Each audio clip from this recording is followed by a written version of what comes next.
Hi, Grandin here, Guitar Tech Luthier in Indianapolis area. Pretty interesting project on the bench today. I've had it in the shop for a while, letting it acclimate. I keep my shop as close to 50% relative humidity as I can. Sometimes it might get down to into lower 40s and maybe between 50, 55. 58, but I try to keep it in that prime window of 45 to 55. And I wanted this guitar to get absolutely acclimated so that it would be stable and not move as I'm working on it. Okay, because this is a 75 Martin and it's been left alone, neglected for quite some time, I'm going to go over the things that need to be done, and like doing a lot of repairs where the guitar is broken in pieces, you have to really look at how is it going to go back together, because if you do the steps in the wrong order, there's going to be something along the way that's not going to want to go back. You're going to, you have to put it back together in a certain order.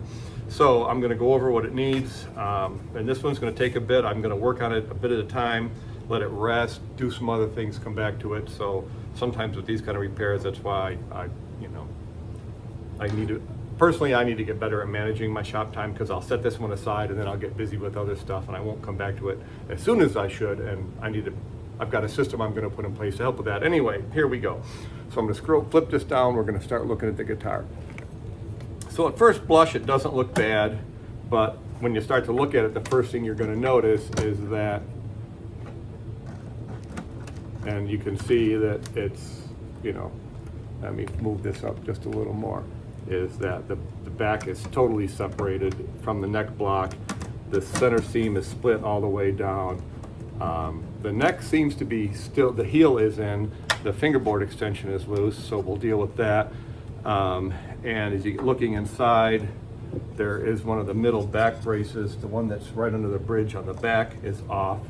And there's a small piece of kerfing that's come off, and then there's a piece of the middle strap that's right between the neck block, and then that's all got to go back in. However, and also it does need a bridge reset. The bridge is starting to lift a little bit. I'm going to probably deal with that last. Now, what I did when it first came in too, is I put this all back together and put a clamp on it, and checking the neck angle, it looks like I don't think this guitar is going to need a full reset, because by doing that I still have pretty good clearance on top of the bridge. So I don't think it's going to need a neck reset.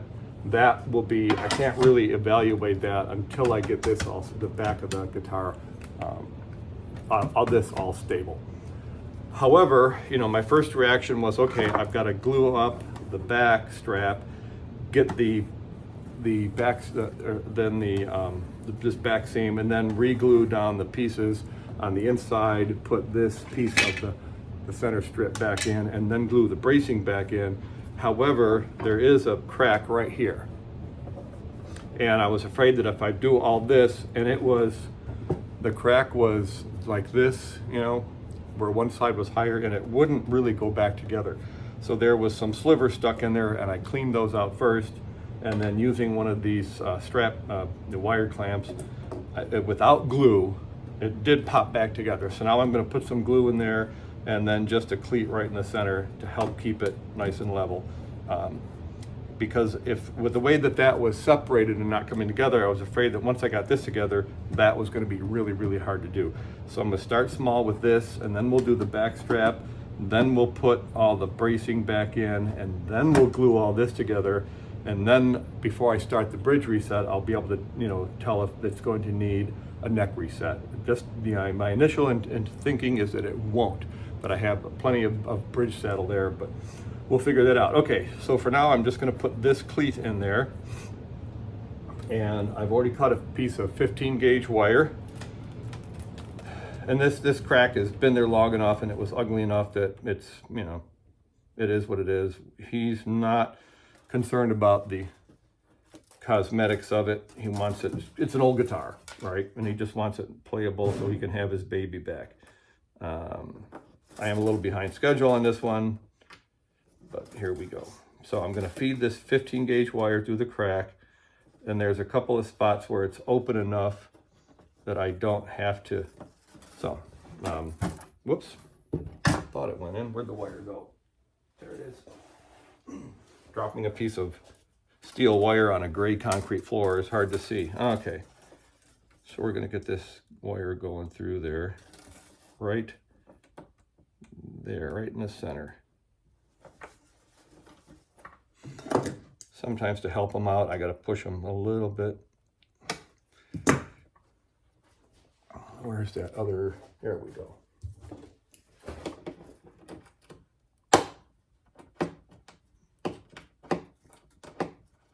There it goes. Okay, now, as I push from the back, I already it popped out again. I may have to edit this up a little. Sometimes this is just how it goes.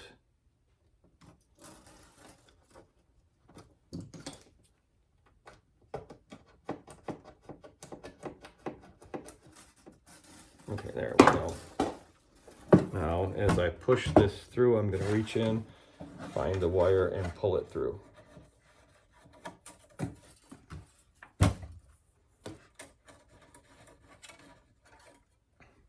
Now, yes, I could use the turnstile style clamp. I've got one from Music City Bridge that's a spring, but I want to make sure I keep that, I want this to level both sides because it is a little offset. So I put the wire through. I've got a little biscuit type cleat. I'm going to put that through the wide side down so it'll go against the side of the guitar. Then I'm going to put the brass ferrule on the end. Now I like to run the wire through about 3 times to get a good hold on it. So I'm going to pull through one. You'll notice I have lots of extra wire. You don't want to be stingy with this wire. It's not expensive. And there's nothing worse than having cut a piece that's just barely long enough, and then as you're working, you pull it through and you got to start all over because it's not long enough. So leave yourself, so that's 1, 2, now the third one. Now I'm going to loop it back on itself and then just pinch it off. There we go. I just don't want that wire to slip while I'm putting the clamping pressure on, okay? Now I need to find the cleat. It's right there, pull it up. Now, so I modified these and put locking tuners on them. I've got a marker on there that shows me which way to turn it to tighten it. I'm going to set that aside. It's all ready to go. Now I just need to put a little glue on the cleat. I've already vacuumed out and cleaned up the wood in there, so I know there's nothing going to be between the cleat and the wood of the guitar. It's got some glue on it. Now I'm just going to pull that cleat right up against the wood. Now, again, I've got plenty of wire. I'm going to feed the wire up through the center post of the tuner. Pull it snug. Tighten it down. And I put these clamps, I ordered these prefabbed rather than making my own. I've made more since then. But had regular tuners on it and trying to wind the wire around the post. I said, nope, it takes too long, especially if you're putting multiple cleats in. So I just bought some used locking tuners and put them on and problem solved. Now I'm going to tighten this up. It's going to pull that together with the cleat on it.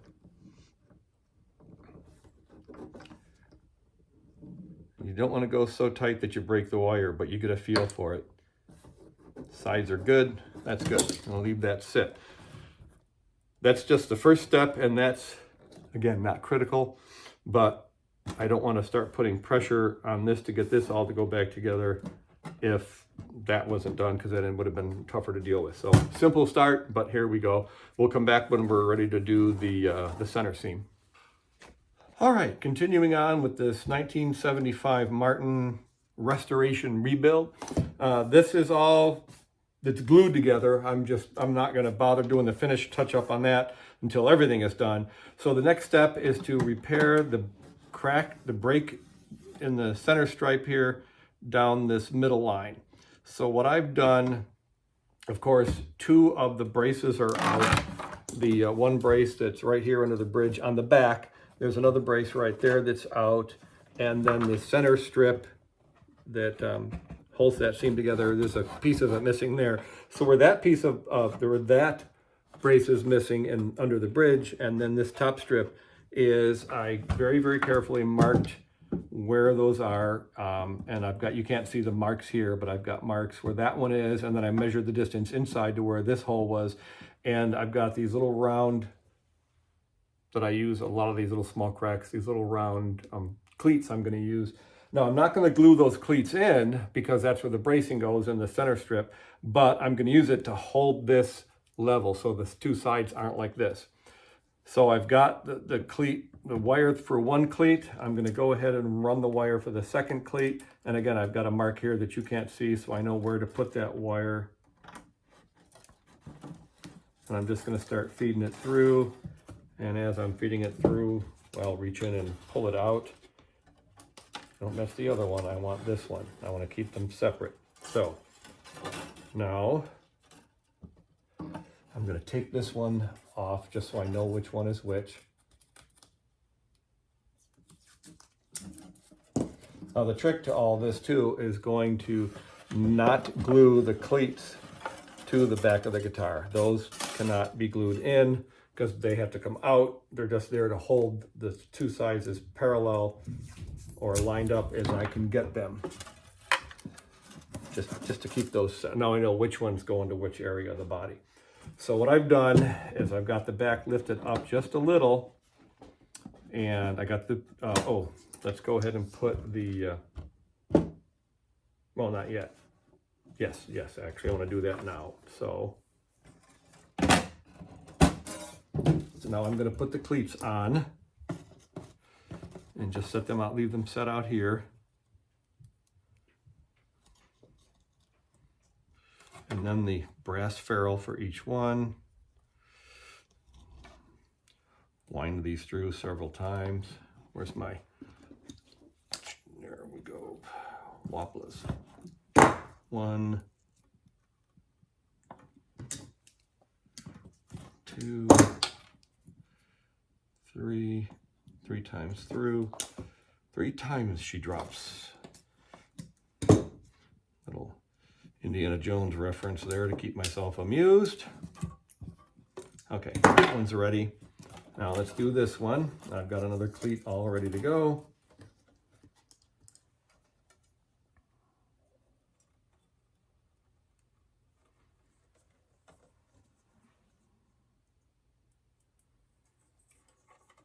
Because what I'm attempting to do is rebuild, repair the bracing and the back without removing it from the guitar.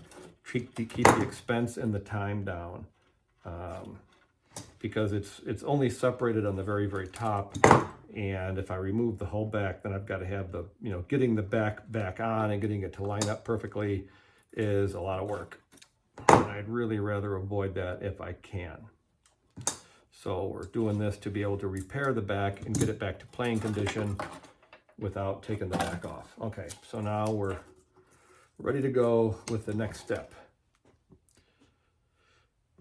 So the next step, I can actually take these off now. I've got that taken care of. All right, in the trash. I have a bucket of water here with a clean, damp, wrung out rag. And let's flip this over. Now, what I'm going to do is I need these things are super handy for a lot of shop work. They're bamboo forks, bamboo toothpicks, and I use them quite a bit. I sand the edge, I sand them to a point like a knife blade, and I use them for a lot of holding seams and stuff open where I just need a little bit of room, but not a lot. So I put a piece in here so I can get some glue down in this crack. But I only want to get down into the crack. I don't want to go all the way down into the center seam. So I'm going to start putting glue in this and then force it. Then I put low tack tape on either side of the crack so that as I spread this in, working it with my fingers, I'm not getting it all over the back of the guitar. Less cleanup is always a good thing. So so I don't have to deal with a bunch of glue on the back of the guitar. And of course, then I'm going to do the finish touch-up after all is said and done. So again, I'm going to hold this open, put a little glue where the bamboo fork was.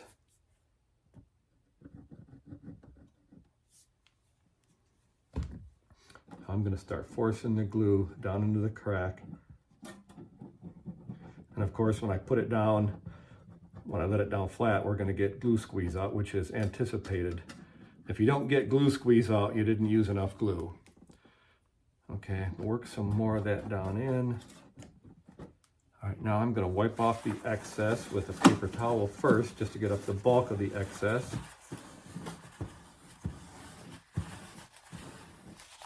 So now I only have to deal with this narrow strip rather than getting glue all over the whole back of the guitar. All right, one more time with a paper towel, and then I'm going to go over it with the damp rag to get up. Because if I can do this right, then other than the finish touch-up, I won't have to do any finish repair or scraping to get glue off. Okay. All right. All right, now again, I'm going to let this fall. I'm not putting any glue. I'm going to look to make sure I don't have any glue coming through. I do not. Because then when this is together, I can glue the bracing and the center strap back down. Now what I'm going to do is I'm going to pull these up and put my wire clamps on. So there, that just hit.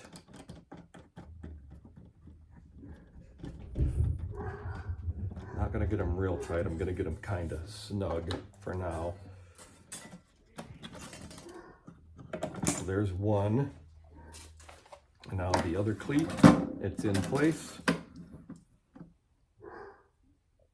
Put this through and snug it down. Tighten up the locking tuner. Cut the excess off. And snug this one down.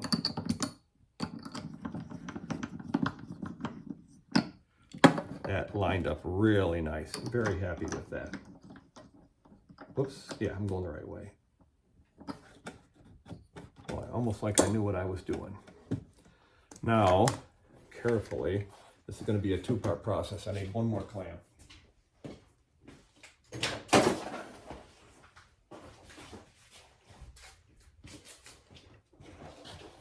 I'm going to push, not clamp. Let's get the binding out of the way too. I don't need that in the way right now. I'm just putting the back into position so it's tight up against the neck block, because I don't want the glue to dry with the top like the back like this. I want it down nice and level. Okay, and that did it. That put it down where it needs to be. I might put a piece across the middle, but we'll find out. All right, now I'm going to tighten these down a little more, just to really get good pressure, keeping the sides level. And now I'm going to put maybe two, but we'll see how I do with one clamp across here to push that seam together. There, I'm getting some good glue squeeze out, because I'm trying also to get everything to line up with the sides. So I'm going to take my damp cloth and wipe off that excess squeeze out. Obviously, I'm going to have a little squeeze out to deal with where the clamps are, but that's no big deal. So I'm going to take this off, wipe that down, get the glue off, paper towel to dry it out. Any glue that was on the clamp, take off, and then press this back down, holding the binding out of the way. Bingo, there we go.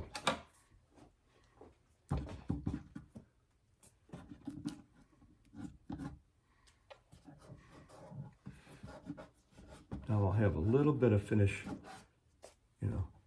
touch up to do there, but not horrible.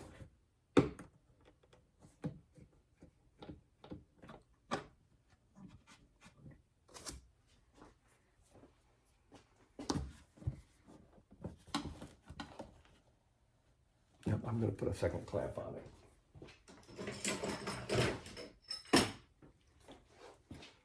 Right here in the elbow, the waist. Good. Now, set it aside. This can come off. The one under the clamps it's okay. This is very, very low tack tape. It will not imprint on the finish. So we are good to go. Now all I have to do is wait for that glue to set up. And then we will start putting the back, glue the back down with the neck heel and all that. Put the bracing in, do the binding the binding last, and then we'll know if I need to do a neck reset, but we'll find out. All right, see you on the next one. All right, following up on this old Martin rebuild quasi restoration. I've already taken all the clamps off. The back looks great. Just gonna pull the tape off here. And again, this is that really low tack tape, so it will not imprint on the guitar. That was just my marker for where to put the cleat. And it looks really good. The back went together really well. There's no gaps or anything. Again, the binding is still loose. That's the least of my concerns right now. There is a couple little spots where there's a little bit of glue squeeze out, and because of the finish, most of it just comes right off with your thumbnail. But again, all that cosmetic stuff I'll deal when everything's structural. There's a little touch up I'm gonna have to do on the back here with some finish where along the crack where little bits of it flaked off here and there, and we'll get that cleaned up. Again, the finish on this is checked and worn in spots, so it doesn't need to be perfect, but I do want to seal the wood, which we'll do. So the next thing now is to finish. I got to get the cleats that I put in there but didn't glue down. They're still floating around. Hang on. I took the other stuff out. All right, where is it? I just saw it. Ah, there it is. There's one of them.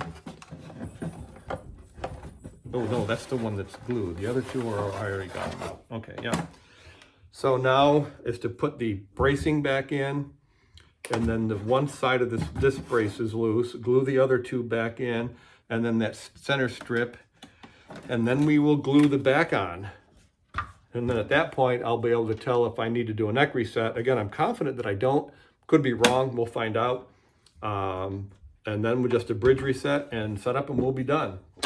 So this is going well. Again, I do the work. Let's set it aside for a little bit, a couple days, come back and do some more, or a week if I get real busy on other stuff.